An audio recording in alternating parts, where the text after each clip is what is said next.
Good afternoon everyone. आज अपन email Durkheim को पढ़ेंगे। इमाइल डरखाइम एक फ्रेंच सोशोलॉजिस्ट हैं और एकेडमिक फादर भी माने जाते हैं। इनका जो डेट ऑफ बर्थ है वो 1858 में, इनका जो डेट ऑफ बर्थ है वो 1858 अप्रैल 15th अप्रैल 1858 को माना जाता है। ये फ्रेंच से बिलोंग करते हैं और ये क्लासिकल फादर्स ऑफ सोशियोलॉजी के जो हैं इनिशियल फादर्स में से एक गिने जाते हैं। इनकी जो डेथ हुई थी वो हुई थी 15 नवंबर 1917 को। ये भी फ्रांस में हुई थी। इन्होंने बहुत सारे मेथडोलॉजीज़ यूज़ करे हैं, जिसमें से मेथडोलॉजीज़ यूज़ करे हैं। इनका जो मेजर वर्क्स हैं ये रिलीजन के ऊपर काम करते हैं, सोशल फैक्ट के ऊपर काम करते हैं, social currents, social integration, anomie, society, division of labour, जो कि इनकी डॉक्टरल थीसिस भी थी। और ये टाइप ऑफ सॉलिडारिटी देते हैं, मॉरल एजुकेशन के ऊपर बात करते हैं, type of law, moral density, material density. जैसे सोशल फैक्ट जो होते हैं वो दो टाइप के होते हैं, normal, pathological type of society. तो ये वेरियस जो फील्ड्स हैं इस पर इमाइल डरखाइम काम करते हैं। इमाइल डरखाइम ने रिलीजन के ऊपर बात करते हुए सेक्रेड प्रोफेन का कॉन्सेप्ट दिया था, जिसको सेक्रेड प्रोफेन डायक्टोमी बोला जाता है। एक कलेक्टिव कॉन्शियसनेस के ऊपर ये फोकस करते थे। और जो इमाइल डरखाइम है उनका जो व्यू था वो इंडिविजुअल ना होके होल सोसाइटी को एज अ होल देखने का जो उनका नज़रिया था वो सबसे ज़्यादा अच्छा था। और इसलिए इनको फंक्शनलिस्ट भी बोला जाता है। सबसे पहले अपन इनके जो कंसेप्ट हैं सोशल कॉन्शियसनेस या सोशल कलेक्टिव फीलिंग्स का, इसके बारे में अपन डिस्कस करेंगे। तो आपने कई बार देखा होगा कि अपन जब एक भीड़ में होते हैं तो भीड़ में अपन एक जैसा बिहेव करते हैं। जैसे कि अगर आप कहीं मान लीजिए कि कहीं भीड़ में हैं और वो भीड़ अगर किसी चीज़ को सेलिब्रेट कर रही है तो आप भी उसमें भीड़ में शामिल होकर आप सेलिब्रेट करने लग जाएंगे। आपको ये नहीं बोला जाता है कि आप किसी चीज़ को मतलब कि करिए, आपको ये पहले से डिफाइन नहीं किया जाता है। बट आप वो जो भीड़ का जो एक एटमॉस्फेयर होता है वहाँ का, उस टाइम का जो करंट सिचुएशन या सिनेरियो होता है उसके बेसिस पे आप अपने आप को डिसाइड करते हैं और आप भी वैसे ही बिहेव करने लग जाते हैं। इमाइल डरखाइम प्री इंडस्ट्रियल या सोसाइटी से जो मॉडर्न सोसाइटी है उसमें ट्रांसफॉर्मेशन कैसे आया उसके बारे में बात करते हैं। ये दो टाइप की सॉलिडारिटी बताते हैं। ये जो भी सॉलिडारिटी होती है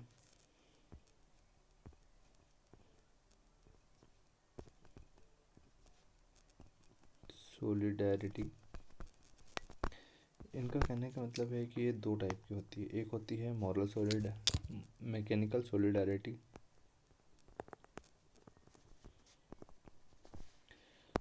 मैकेनिकल सॉलिडारिटी जो होती है वो ओल्ड टाइम पे, जो मतलब कि जो पुराना टाइम था उसमें पाई जाती थी।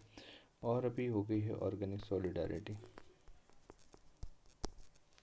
जो ऑर्गेनिक सॉलिडारिटी है वो आज के ज़माने में देखने को मिलती है, मतलब कि न्यू टाइम पे, या अपने को मॉडर्न टाइम भी कह सकते हैं अपन इसको। ऑर्गेनिक, अगर मैं इन दोनों में आपको अंतर बताऊं तो ये अंतर इस तरीके से हो सकता है कि मैकेनिकल सॉलिडारिटी जो होती है वो एक होमोजेनियस होता था। कि जब आपने देखा होगा कि जो पुराने टाइम्स के जो विलेजेस होते थे उसमें लोग एक दूसरे को पहचानते हैं। जैसे कि आपने देखा होगा कि आपके आजू बाजू में कहीं कोई गाँव होगा या आप कभी गाँव में घूमने गए हो तो आपने देखा होगा कि वहाँ पर जो गांव है वहाँ पर लोग एक दूसरे से बाउंड रहते हैं, एक दूसरे को जानते हैं, उनका फेस टू फेस इंटरेक्शंस होते हैं। बट जो ऑर्गेनिक सॉलिडारिटी होती है वो हेट्रोजेनियस होती है, मतलब कि मिक्स्ड होते हैं। लोग एक दूसरे को जानते नहीं है, वहाँ पर मॉरल डेंसिटी कम होती है और लोग वहाँ पर अपने जो काम होते हैं, मतलब कि जो एक दूसरे से जो काम से रिलेटेड है सिर्फ वही लोग एक दूसरे को जानते हैं। इसके बाद में अपन सोशल फैक्ट के बारे में बात करेंगे। सोशल फैक्ट जैसे कि यहाँ पर लिखा है, Durkheim defines social fact as phenomena that exist independently of individual actions.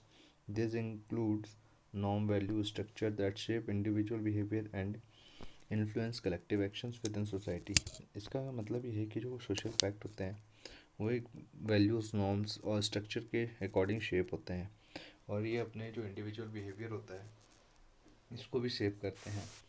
ऐसा नहीं है कि अगर सोशल फैक्ट नहीं होगा तो, अगर जो सोशल फैक्ट होता है वो एक्सटर्नल होता है इंडिविजुअल की, ये कभी भी इंटरनल नहीं होता है। ये अपन सोशल फैक्ट को ऐसे मान सकते हैं कि जो सोशल फैक्ट है और जो सोशल इंस्टीट्यूशन है वो एक ही चीज़ है। जैसे सोशल इंस्टीट्यूशन में आता है प्रकार, स्कूल आ जाता है, मैरिज आता है, रिलीजन आता है, ये सब चीज़ें जो होती है ये एक सोशल फैक्ट है। तो सोशल फैक्ट और सोशल इंस्टीट्यूशन एक ही चीज़ है। ये इंडिविजुअल से डिराइव होते हैं, मतलब कि इंडिविजुअल को गाइड करते हैं, ये एक प्रेशर एक्सर्ट करते हैं, और ये बायोलॉजिकल और साइकोलॉजिकल नहीं होते हैं, ये सोशल कंस्ट्रक्ट होते हैं। और ये कोएर्सिव इन नेचर होते हैं कि एक फोर्स एक्सर्ट करते हैं इंडिविजुअल के ऊपर कि आपको ये काम करना है, आपको सही से ये काम करना है। जो सोशल फैक्ट होते हैं वो दो टाइप के होते हैं, एक होता है मटेरियल सोशल फैक्ट और एक होता है non material social fact. Material social fact वो होता है कि जिनको अपन देख सकते हैं, जैसे कि सोसाइटी होगी, स्ट्रक्चरल कंपोनेंट ऑफ सोसाइटी, जैसे कि चर्च हो गया। इसके बाद में जो नॉन मटेरियल होते हैं वो विजिबल नहीं होते हैं, ये हिडन होते हैं, जैसे कि जिनको आप टच नहीं कर सकते, सिर्फ फील कर सकते हो। Morality, norms, value, collective conscience, collective representations, ऐसी चीज़ें जो होती हैं कि सिर्फ इंसान एक फील कर सकता है, उनको नॉन मटेरियल चीज़ें बोलते हैं। और जिनको आदमी टच कर सकता है, विजिबली होते हैं, क्लियरली विजिबल चीज़ें होती हैं, उनको मटेरियल थिंग्स बोलते हैं।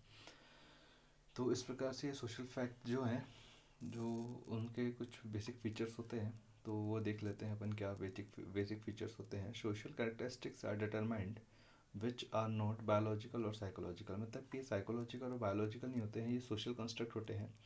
This are external to individual, मतलब कि ये एक्सटर्नल होते हैं इंडिविजुअल से, ये इंडिविजुअल के अंदर से नहीं आएगा कि मेरे को ये काम करना है या वो काम करना है। ये इंडिविजुअल के ऊपर बाहर से एक फोर्स प्रोवाइड करते हैं, ये कोएर्सिव इन नेचर होते हैं। और जो अपना डे टू डे लाइफ है इसमें एक मेंटेनेंस बनाने का काम करते हैं। सोशल फैक्ट जो होते हैं वो पैथोलॉजिकल भी होते हैं, कुछ नॉर्मल भी होते हैं। जैसे कि अपन कह सकते हैं कि जो नॉर्मल चीज़ें होती है डे टू डे लाइफ में वो नॉर्मल होती हैं, बट पैथोलॉजिकल इज़ थोड़ा सा, मतलब कि ये कह सकते हैं कि जैसे कि थोड़ा क्राइम भी होता है सोसाइटी में, तो ये भी इनको पैथोलॉजी, मतलब कि इनको नॉर्मल माना है दरखाइम के अकॉर्डिंग, कि मतलब जो चीज़ें विद इन अ लिमिट होती हैं वो नॉर्मल होती है। मतलब कि कोई भी हो, मतलब बेकार भी चीज़ जैसे कि क्राइम जो है वो भी अगर लिमिट है, नॉर्मल लिमिट में है तो उसको नॉर्मल बोलते हैं। बट जब वो एक्सेस हो जाता है, अपनी जो लिमिट से क्रॉस कर जाता है, तो उसको फिर पैथोलॉजिकल नाम दिया जाता है। और जब पैथोलॉजिकल होता है तो फिर एनोमी जैसी कंडीशंस आती हैं, जिसको अभी अपन आगे पढ़ेंगे एनोमी क्या होता है। और इसमें दो टाइप्स के लॉ काम करते हैं, एक रेप्रेसिव लॉ होता है, एक रेस्टिट्यूटिव लॉज होते हैं। जो रिप्रेसिव लॉज होते हैं वो बहुत ब्रूटल होते हैं, मतलब कि जैसे कि आपने पुराने टाइम में देखा होगा कि जब कोई काम, अगर कोई गलत काम कर देता है तो रेप्रेसिव लॉज के अकॉर्डिंग उसमें क्या होता है कि उसको या तो डायरेक्ट पनिशमेंट होती है, हार्श पनिशमेंट मिलती है, जैसे कि डायरेक्ट फांसी दे दी जाती है या उसको बीच चौराहे पे लटका दिया जाता है। बट रेस्टिट्यूटिव लॉज जो होते हैं ये रिफॉर्मेटिव लॉज भी बोलते हैं, जो अभी के टाइम पे है कि आदमी को, आपको उसका जो मोटिव होता है वो उसको पनिश करना नहीं होता, बट उसको रिफॉर्म करना होता है कि आदमी ठीक हो जाए, उसको ये चांस दिया जाए कि वो कुछ दिन बाद अपने जो ठीक हो जाए, तो वो बेहतर एक सोसाइटी में एक वेल वेल सिटीज़न का काम कर सकता है वो फिर बाद। इसके बाद में अपन एनोमी का कंसेप्ट देखते हैं। एनोमी का concept first time division of labour book में दिया गया था। इन्होंने दिया था डिवीज़न ऑफ लेबर बुक में, जो कि इनका डॉक्टरल थीसिस था, मतलब कि इनका जो पीएचडी थीसिस था इमाइलर खान का, वो डिवीज़न ऑफ लेबर था, जिसमें इन्होंने एनोमी कंसेप्ट दिया था। तो इसमें ये बोलते हैं कि एक ऐसी कंडीशन जिसमें नॉर्मलेसनेस हो जाता है सोसाइटी में, मतलब कि break down of societal norms होते हैं, जो सोसाइटी के अपने नॉर्म्स होते हैं वो एकदम से चेंज होते हैं। तो जो उसमें चेंज के कारण जो एब्रप्ट चेंज आता है उस कारण से एक नॉर्मलेसनेस की कंडीशन बनती है। उसको इमेल डरकहाइम एनोमी का नाम देते हैं कि ये पॉजिटिव भी हो सकती है, नेगेटिव भी हो सकती है। मतलब कि जैसे आपको पॉजिटिव लॉटरी लगी एकदम से, तो ये लॉटरी लगने से के कारण क्या हुआ कि आप एकदम से चेंज हो गए, अपने लाइफ स्टाइल में चेंज किया, उस कारण से भी एक नॉर्मलेसनेस की कंडीशन आती है। और एक नेगेटिव होती है कि आप बैंकरप्ट हो गए, कि आपके पास में पैसा ही नहीं बचा है, तब भी एक नॉर्मलेसनेस की कंडीशन आएगी। जब तक इक्विलिब्रियम स्टेट में स्टेट चल रहा है, बहुत बढ़िया होता है। ये जो एनोमियल कंसेप्ट है, ये इमाइल डर्कहाइम ने अपनी जो स्टडी है सुसाइड की स्टडी, उसमें भी यूज़ किया था।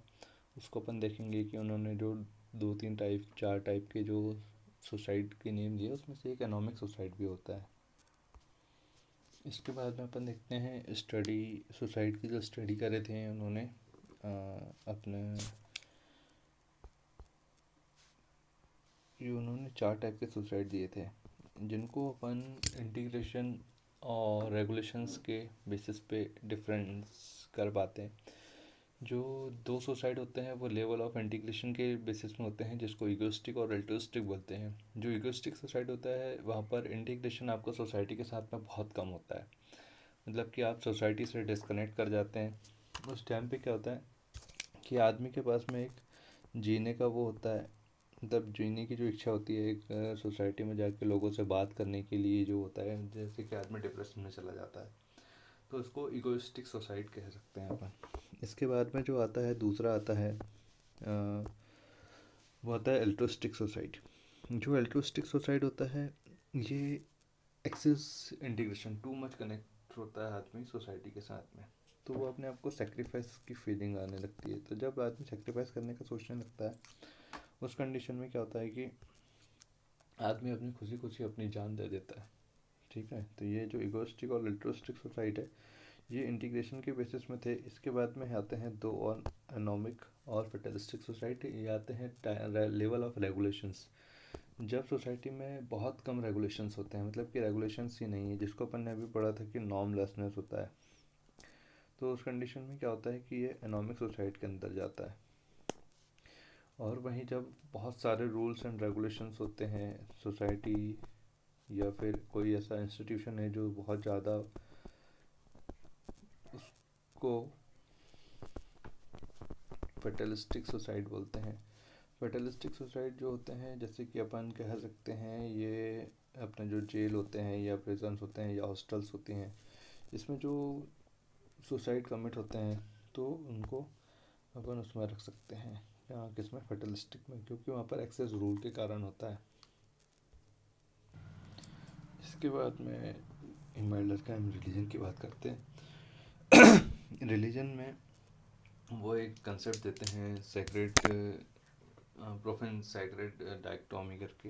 तो इसमें क्या होता है कि जैसी भी चीज़, मतलब कि सेक्रेट वो चीज़ होती है कि जिनको अपन एक स्पेशल ट्रीटमेंट जैसे हैं, जैसे कि आपके घर में, जैसे मान लो कि आपके यहाँ 2 थाली होंगे, जिसमें से एक को आप पूजा के लिए यूज़ करते होंगे, तो एक उसको अलग ट्रीटमेंट मिलता है, तो उसको मतलब कि सेक्रेट बोलते हैं। और जो नॉर्मल यूज़ होती हैं उनको प्रोफेन बोलते हैं।